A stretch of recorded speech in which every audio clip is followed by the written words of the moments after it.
Sports with Josh Moser. Hi there, everybody. Another big one today for the Broncos with first place on the line in the AFC West. John Fox and company perfect through the month of November, looking to start off December on the right foot and extend their winning streak to 5. Quarterback Tim Tebow captivating the country, bringing his Broncos into Minneapolis to take on the Vikings. Remember, no Adrian Peterson for Minnesota this week, so rookie quarterback Christian Ponder looking to go through the air, but Mario Hagan is there for the interception, and he's bringing this one all the way back for 6. Von Miller out after having thumb surgery, loving it on the sidelines. Denver up 7-2. So we go to the end of the third. Vikings up 22-14, but this is where Tebow's at his best. The broken play, and he amazingly finds Demaryius Thomas. The former Georgia Tech standout is going to take this one all the way to the pay dirt, and just like that, Denver's down just 1. So to the fourth we go. This time it's Willis McGahee doing it on the ground, looking like the once young star out of Miami before blowing out his knee. Touchdown Denver. So the Broncos need the 2-point conversion for the tie. And who else do you go to in the clutch? Tebow looking to pull off another fourth quarter miracle. We're all tied at 29 with just under 9 minutes to play. So both teams would add field goals. Now less than 120 seconds to go, and Ponder is picked off by Andre Goodman. Broncos take over at the Minnesota 16. And Matt Prater, the hero last week in San Diego, doing it again today in Minnesota. Tebow and the Broncos pull another amazing fourth quarter comeback, winning 35-32. That's now 5 in a row for Denver.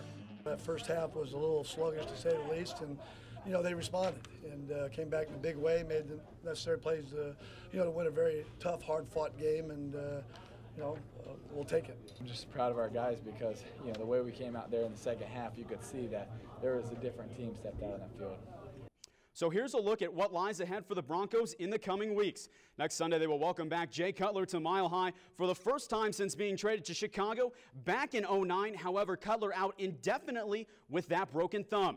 Then John Fox's group will host Tom Brady and the New England Patriots before traveling to Buffalo to take on the Bills on Christmas Eve.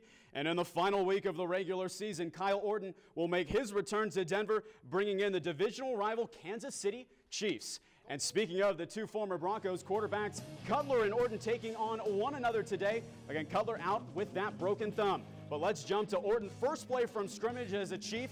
Kansas City trying the flea flicker, but Orton gets hit by Major Wright. He would be out for the game with an injured right hand. No official prognosis as of yet.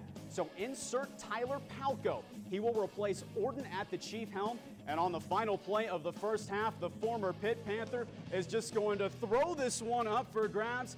And just watch this. It falls right in the breadbasket of Dexter McCluster. Unbelievable play that would somehow go for a KC touchdown. However, Chicago with the chance in the fourth.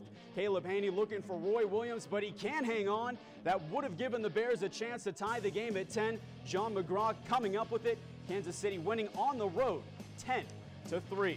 And now on to the AFC West division leaders, the Oakland Raiders in Miami today, taking on the Dolphins. We start with Miami in the second quarter. Matt Moore connecting with Devon Best on the crossing route. He would do the rest from there, and Miami jumping out to a 13-0 lead.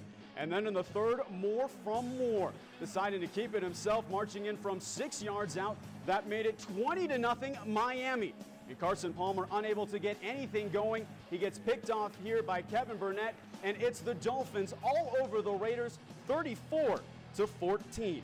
So now that we've gone around the division, here are the AFC West standings through Week 13. The Broncos amazingly now in first place after the Raiders lost to the Dolphins. Denver holding the tiebreaker over Oakland based on percentage points and strength of schedule. Kansas City moving up to the 3 spot with a win today over Chicago.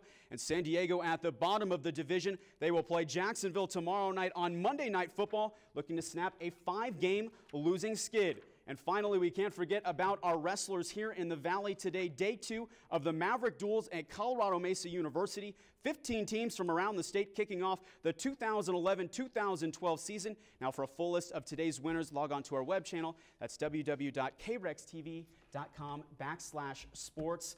But the Broncos 1-4 start. You insert Tim Tebow. Now we're talking first place in the AFC West with possible playoff implications on the line. 4 weeks to go on the regular season. I'm excited in Grand Junction. I can't imagine what Denver's like, so it should be a fun time here as we approach these Christmas holidays. I did not want to get on the Tebow boat.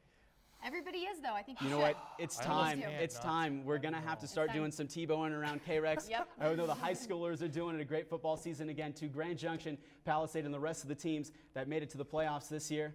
But it's Bronco country, and it's Sports a fun time. Gotta love it. We'll be right back.